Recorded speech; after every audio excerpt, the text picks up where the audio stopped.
Yo, what's up everybody? It's Chase. So just quick before we get into the video, big shout out to Prime XBT. They sponsor these videos. Awesome exchange. Use my links at the bottom. You could deposit 1 BTC and you're able to trade with 1.5. It's a pretty sick bonus, right? Okay, let's get into the video. Yo, what's up everybody? It's Chase. Welcome to Trading Psychology Part 2. Some quick housekeeping off the bat. For those of you looking for analysis videos, we'll definitely get back into them. I would say that if you've been following along with my Twitter, you shouldn't have had a problem recently. We covered, basically, I think like 10 days ago, I called for a spot sell at 40K, said I was rebuying 27, ended up rebuying around 29, but also called the breakdown from 34 area, played a quick bounce on ETH last night, so there's definitely been some, stuff on my page that could have helped you out. As far as the analysis videos, I more or less try to save those for when I feel like there's a lot of scenarios and more complicated setups, potentially. But this time around, it sort of seemed fairly simple. I showed a chart. I showed where the liquidity was, which was below 30K, and that's where we moved to. Okay. I think we start this one off by talking, current sentiment and current situation, so to say, which is, we went from being at 40,000, 42,000, people calling for 100,000, and then when we got down towards, into the low 30s, when 35 broke down, you got people calling for 18,000. So I think we just see emotion and fear run rampant in this space. I'm not sure if it's inexperience or if it's just the goal is strictly for clout and people just write up these ridiculous tweets just trying to get a rise out of people basically. But to me, neither of it made sense, or neither of them made sense. Me, I was personally selling on the way up. I sold many times. I sold and rebought. I sold and rebought. I sold and rebought, and never the full holdings, right? Because I don't want to get left behind. But there definitely is a percentage that you want to be either flipping or protecting yourself, protecting your portfolio value, and that's what I did. Every time I felt like we were overextended, technically, and just euphoric sentiment all over the place, that's usually when I took some off. Anywhere from typically 20 to 30% I was taking off, and then I was just buying it back lower. And that's one of those things, where you're talking about your portfolio, and we talked about this in the last video, but for every single person it's different, right? The person who has all their portfolio in BTC and ETH, and they don't have say you got 100,000 in Bitcoin and ETH, but you don't even have enough for your $1,000 rent the next month, right? That's a problem. Okay, that's the person who's going to be extremely fearful and extremely emotional most of the time, unless they're already rich, right? If you got $1 million in BTC and ETH, then you probably don't have much to worry about. But the person who has a lot in one place and they're not balanced whatsoever, those are when those emotions arrive and when the fear comes. That is what I try to stay away from. I posted a tweet this morning talking about preparation. And let me take a drink of water here.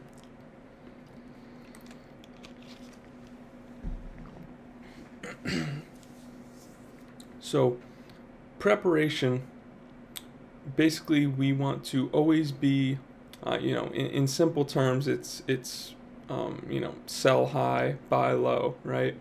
But much easier said than done. But what we do want to do is we always want to have a plan. If we have a plan ahead of time, then we don't have much to fear. If we have a balanced portfolio, we don't have much to fear. We're going to be constantly, at least my goal is to constantly maintain a balance that I'm comfortable with and having a plan for the future. If I see multiple green daily candles in a row, just where I'm like, okay, well, this is pretty ridiculous, that's when I take some profit. When I see multiple red candles in a row going down, down, down, and people start calling for sub 20K when we're still at 29K, that's when I buy. Okay, it's just a matter of it's a matter of, and not necessarily, because obviously I'd be doing this without the sentiment as well. But the reason I bring the sentiment into it, the CT sentiment, is because it's where a majority of the audience is, and where where the majority of you are looking. And it's where we go on to chat and have a good time. So it's impossible to really, ignore some of this stuff. No matter what, it's eventually going to be on your feed, and you're going to see it. I saw multiple things yesterday when we were right below 35. People saying, "Oh, just a deviation. Imagine getting bearish here." And I was like, old me, like first year me, I would be like, "Oh well, this guy's more experienced than me. He probably knows this is probably a trap. I'm gonna close my short." But now, since I've been through the ringer, and I've developed my own experience and my own plans and my own knowledge of the technical game, when I looked at it, I said, look, this is simple. I posted this on Twitter. I said, this is simple. We broke down through a key level. That level will now flip to resistance if we push back into it. If it didn't, then obviously I would have got out of short and probably would have looked for long. But that level is going to flip to resistance since we just broke down from it, and we're targeting the obvious liquidity of the equal lows below 30K. And price did just that. Okay, so just to open this video, it's about being prepared. It's about being prepared, and it's about having balance in your portfolio, and balance in your portfolio, or quote unquote safety in your portfolio, to where you feel like, okay, I have enough money in the bank to where I'm cool to let my Bitcoin and my Ethereum and all that other stuff run.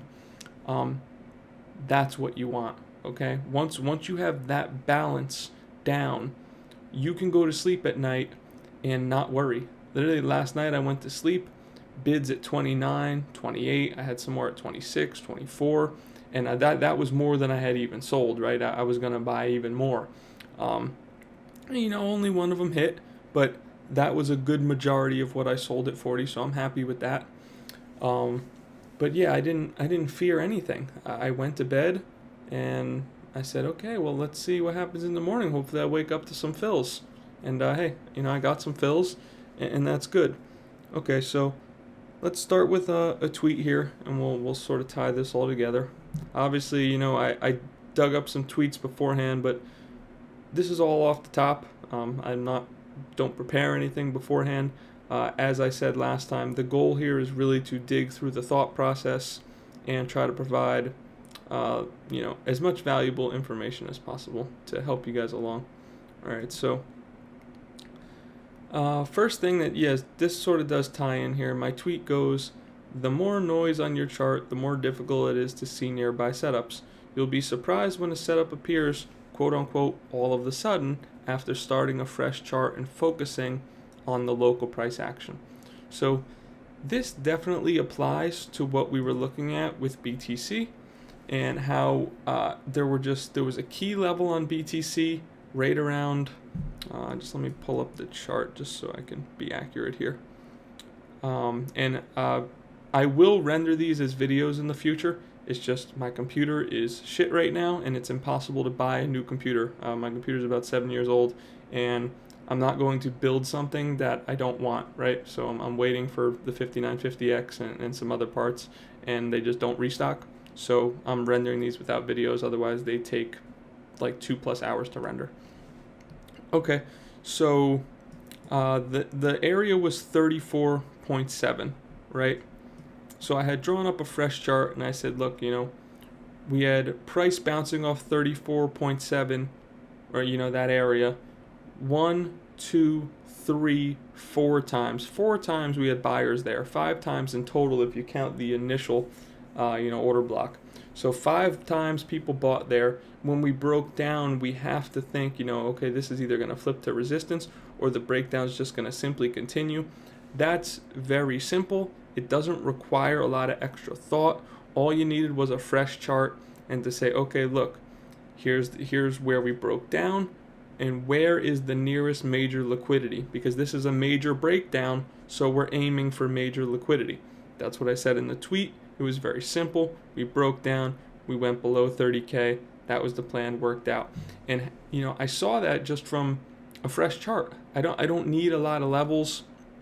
I don't need the levels at 26 and 24 yet. I don't need the levels at 40 and 38 yet.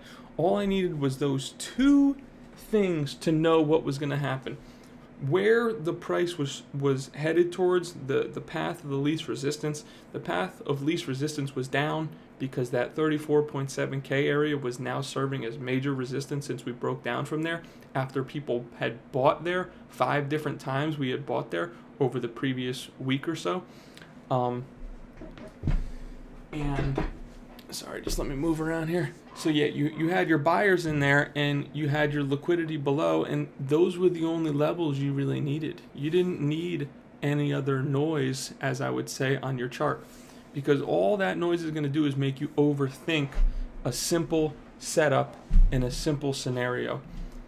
So keep that in mind. You don't need all the extra noise on your chart. Start a fresh chart and you will spot where price is headed towards, where the liquidity is, when it bounces, where will it head to in the opposite direction. Is it aiming for another liquidity? Or if there's obvious resistance like that 34.7 area, then that's obviously where you'd be taking your profits as well if you had gotten long. Okay, the next tweet goes, the tale of a man who turned 1 BTC into 100 in a year gets 5,000 likes and 1,000 retweets. The tale of men who attempted the same and lost it all, forced back to their 9 to 5, is never told. Risk management is everything. Survive in this game long enough and you will learn to be profitable. Okay, so once again, we're now back to the survive, right? It's not about the person who turned 1 BTC into 100. He's an anomaly. It was most likely very degenerate trading. And the other 1,000 people who tried that, they all failed. So maybe that one guy was skilled enough to do it, but most likely most are not, okay? And the key here is to really, it's to survive in the game. And when I say survive in the game, that's part of the whole portfolio balancing. That's part of keeping your trades clean and concise. And not overthinking things, accepting when you're wrong, not adding to losing positions. If you're wrong, you're wrong. You want to enter as close as to your invalidation as possible. And when you know you're invalidated, you need to accept it. And when it comes back down, then that's probably a good time. If you need to get back in, then you get back in. That happened this week on BTC. If you had noticed, when I originally called somewhat for the breakdown from 35K, I had gotten into a short and price came back up to around 35.8. I eventually accepted that I was wrong and I got pushed out, and then the next morning I woke up and it was back down below the impulse move that caused it to 35.8. It was back down around like 34.7, and I said, okay, well, I guess that was just a bit of a fake out bearish chop, as I'd call it, and I got back in the short, okay, because I'm not going to be deterred, from a good setup just because I get screwed once or twice. Now, if it's 3 times, that's usually my sign to say, well, you know what, I'm gonna skip this move, and that's okay. You don't need to catch every single move. So if I had gotten chopped, I got chopped the first time, minus 1R. The second time, obviously, went to target. Was able to pull like 4.5R or something. So, a total gain of 3.5. But if I had lost 1R, 2R, 3R, I mean, it's going to hurt, right? I'm not happy about that. I did write a tweet about that as well. I said, never feels good to lose money, right? But the game is pay to play, and you have to accept that. It simply is part of the game, and you have to be okay with that. And if you're not okay with that, then you probably need to reduce your size that you're trading with, because if you are so wound up in your losses then you really need to pull back on size and until you feel comfortable. You need to be comfortable. You need to take a situation, put yourself in a situation where you lose three, let's say you lose 3 trades in a row, or you lose even 5 trades in a row. Are you, well, are you financially okay? And also, are you mentally okay with it? Because I've had times, I think one of my losing streaks was maybe 7 or 8 trades in a row. Um, and I'll tell you what, I wasn't upset about the money.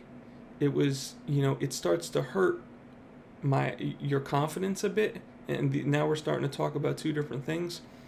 Um, but the confidence you can build back, but you can't generate money out of thin air. So you need to make sure that you're not using any type of size to where, if you take a couple losses in a row, you're borderline, almost wiped out, and you need a win. Because when you need a win, you're surely not going to manage your positions properly. You're either going to take profit early, you're going to cut early just because it's slightly red. You see a little bit of red on the screen, and all of a sudden, I'm wrong again, and you just completely, you basically shut down. You're no longer a trader. You're sort of just an emotional wreck, just either looking at green or looking at red on the screen, based on your P&L. So really make sure that your sizing is proper to where, it's okay. I took a few losses, and hey, that happens. I remember just a few weeks ago, I took a few wins, so think about that. Sometimes you're going to win, sometimes you're going to lose, and you got to be ready for both situations. The game is pay to play, and make sure that your sizing is proper so that you're not in any type of situation where, you take a few losses and you're financially broken, mentally broken, whatever you want to say. Because if I start taking a few losses or anything like that, all I do is just reduce my size a little bit. I build my confidence back up until I feel like I'm back in sync with the market. Talked about that last time. Being in sync, being out of sync. If I feel like I'm out of sync, I start to reduce size. If I feel like I'm in sync, I usually stay around typical normal size, some slight increase if I'm feeling very confident and my reads have been like pinpoint, and the price action has been clean. Then sometimes I will increase size a bit. But for all intents and purposes, when you're on the come up, in my opinion, keep your size steady. Keep it towards the smaller side to where you're comfortable with loss, and you understand loss and how it will affect you, and work from there. All right, so let's head on to the next tweet now.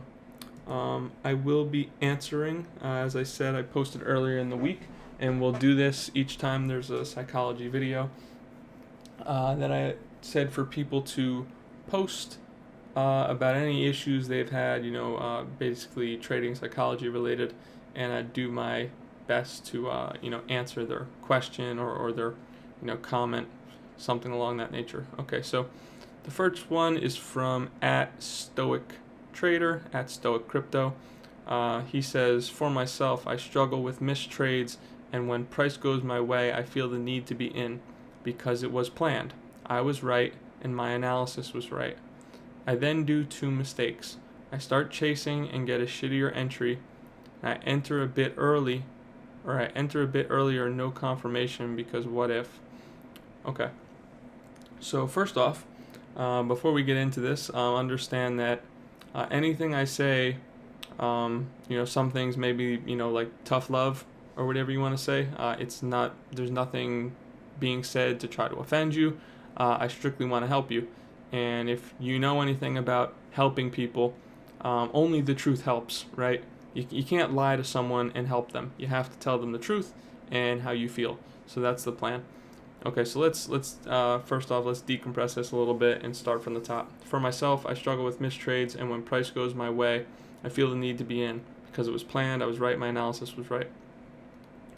Okay, so I think what you're saying here is that you have lines on the chart, and you were predicting that it was going to go a certain way. Now, if you had it planned and you got front run, that's one scenario. the way to interpret this.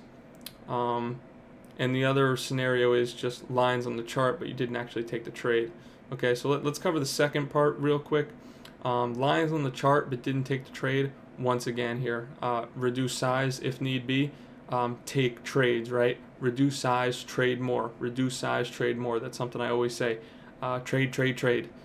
Each day, if you're an aspiring trader, you need to be trying to take, you don't need to have a P&L goal, right? But you need to try to at least take a couple trades a week. You don't want to be saving all your bullets for that one trade. Oh, this is the one. No, there's plenty of trades. There's millions of trades every day. There's an infinite amount of trades every day. So, if you're doing the thing where you have lines on the chart but you're not taking the trade, then reduce size, trade more. It's as simple as that. Get an entry, get a stop, get a target, take the trade. Okay. Now let's look at it in the other way. Sip of water.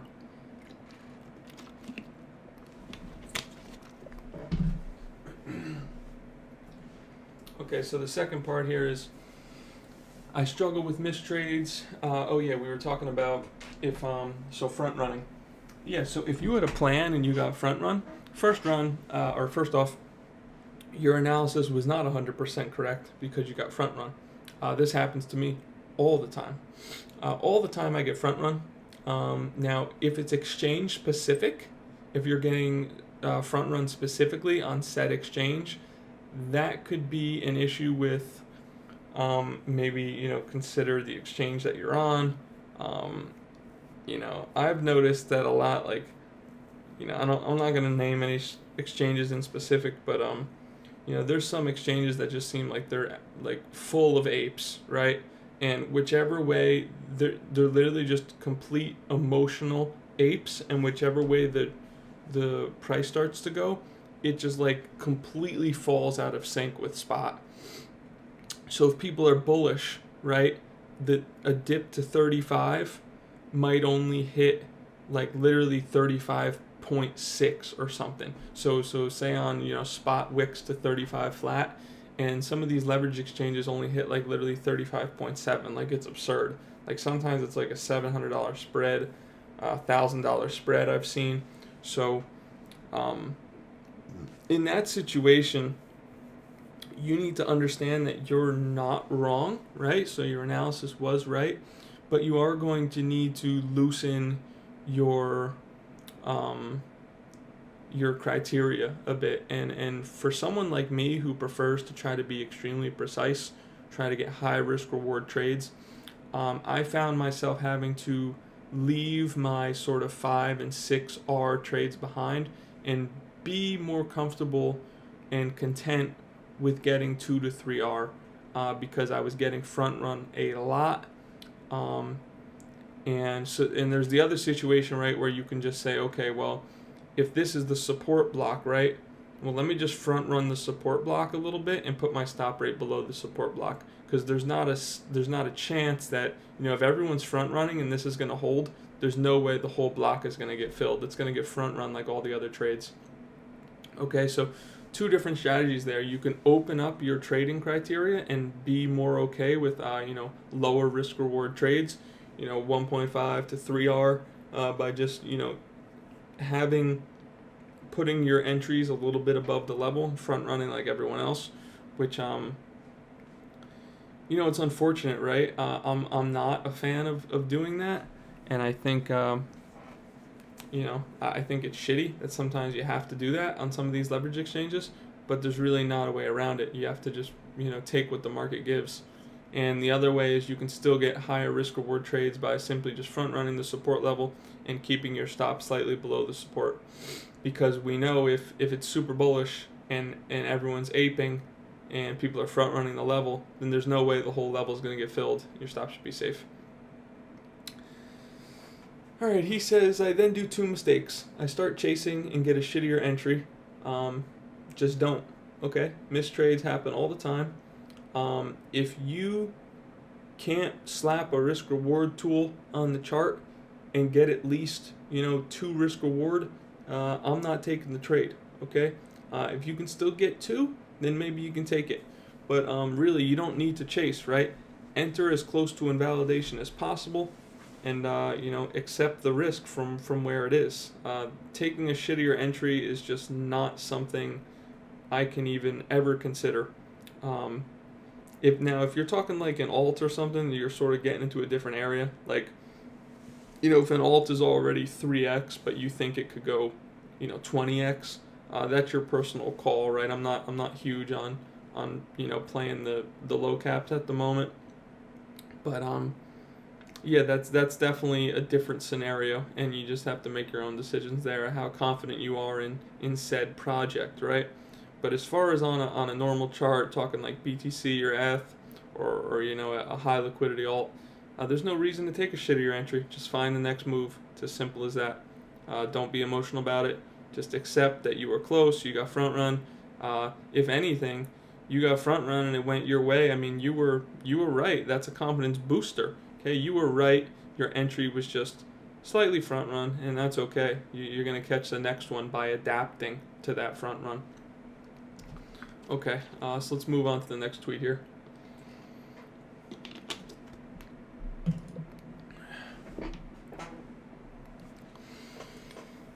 All right, we have so at XCK Lewis says how to stick to your plan. Mostly my plans are good, but somehow I end up taking different trades. I mean, you could draw it on the chart, right? That's something I do sometimes when I feel like I have a plan, a very solid plan, but I know that there's going to be price action in between that may distract me, so to say, or cause me to potentially think about other trades. I usually draw it out. Let's say I have a range and I'm waiting for a sweep to the low. I literally draw the sweep, I draw the reclaim, I circle my trigger point as to where, like the reclaim of the range low and the retest, and I take that trade when it finally comes. And most of the time I don't touch the chart too much once I have drawn something out like that, and I'll do other things in the meantime. Whatever it is that you enjoy to do. I don't know, maybe you want to play guitar, maybe you want to go to the gym, maybe you want to research other things. I don't know, whatever you like to do, perfectly fine. But yeah, just stick to your plan and fill your time otherwise with other things, and set an alarm, right? So if you're really waiting, if price deviates the low and you're keeping track of the chart, just set the alarm for when it gets back in, and once again, look away. That alarm will go off, you'll hear it, and you'll set your entry and your stop, and you're good to go. And if your plans are, you say here your plans are mostly good, then why are you deviating? You could be making a bunch of money if your plans are good. This is strictly a discipline thing, discipline and patience. Okay. If you need to, take a piece of paper and write discipline and patience on it in all caps, and tape that thing to your desk, or tape it to the side of your, to the wall behind your monitor, whatever you need to do to remind yourself every single time before you take a trade. Patience and discipline. Okay, I used to write notes all the time. I don't really use them anymore, but I used to have notes all over the place on my wall behind my monitor. It told me like different things, and yeah, in time they stick. Okay, we'll do one last one here. Overcoming regret after selling too early by Crypto Mido. Okay, so you sold too early. So what? No one ever, what's the quote goes? No one ever got rich by selling in profit or something like that. Yeah, if you just sold in profit every single day, you're eventually going to make a bunch of money. So there's not much to be upset about there. If it's something wrong with your analysis, technical wise, then that's something you can handle on the technical end. As far as being upset about it, sometimes price is going to run, right? I sold at 40.7K. I watched it go to 42K. I said, hey, you know what? Maybe this does go to 50. I don't know. But it didn't bother me, because I just knew. I looked at the chart and I said, look at all these green daily candles in a row. This thing's going to pull back, right? Now, if you take profit at resistance who can fault you for taking profit at resistance? Nobody. Resistance is resistance, and for the apes who want to hold through resistance, half the time it's going to reject, or more than half the time, depending on what test of resistance it is. If it's the first test of resistance, like 95% of the time, you're going to see a pullback off the resistance level. So those apes who try to hold for the 100% leverage gain, they're going to hit 1 out of 10. You're obviously going to see it on the highlight reel on their, which is crypto Twitter. I think Maine used that term or something. Crypto Twitter is like the highlight reel, seeing the best moments of everybody. But yeah, there's nothing to be upset about right there. You take profits at resistance, and it's as simple as that. Buy support, sell resistance. Buy support, sell resistance. People make the shit too complicated. Aim liquidity sometimes.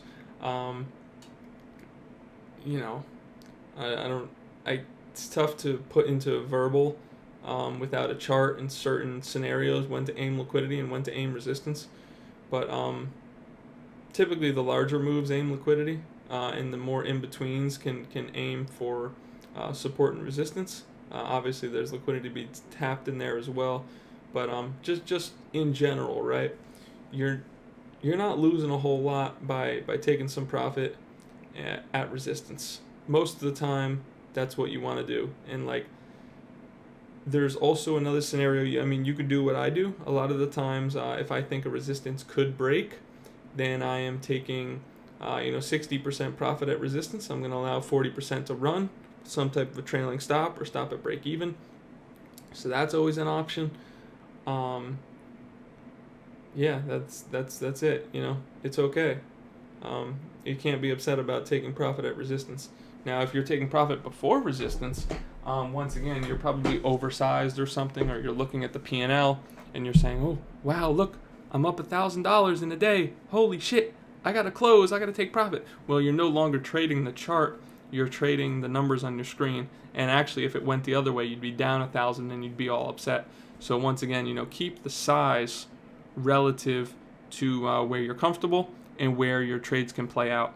Because if you're sized at a place where you're not allowing your trades to play out, then you're not even practicing trading. Really, you're sort of just gambling, educated gambling back and forth, and you're taking money when you're a little bit in profit, and when you're out of profit, you're all bent out of shape, and or when you're losing money, you're all bent out of shape and shit. It's the last thing you want to do. Okay, so I think that's pretty good for this one. Obviously, I think this one was, once again, it was off the top, but it was slightly more structured, I'd say, because last time we sort of got into my history. So this will probably be the pace at which I try to keep these. Once again, feel free to, let me know what you think. Drop a comment. Like and retweet is always very helpful.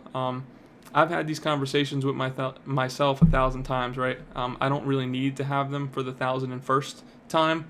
The reason I have these conversations out in the open is for you guys, to try to help people.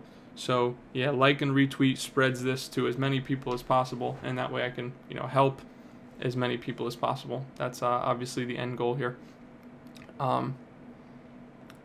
So thank you very much, everybody, and keep trading. Have a great day.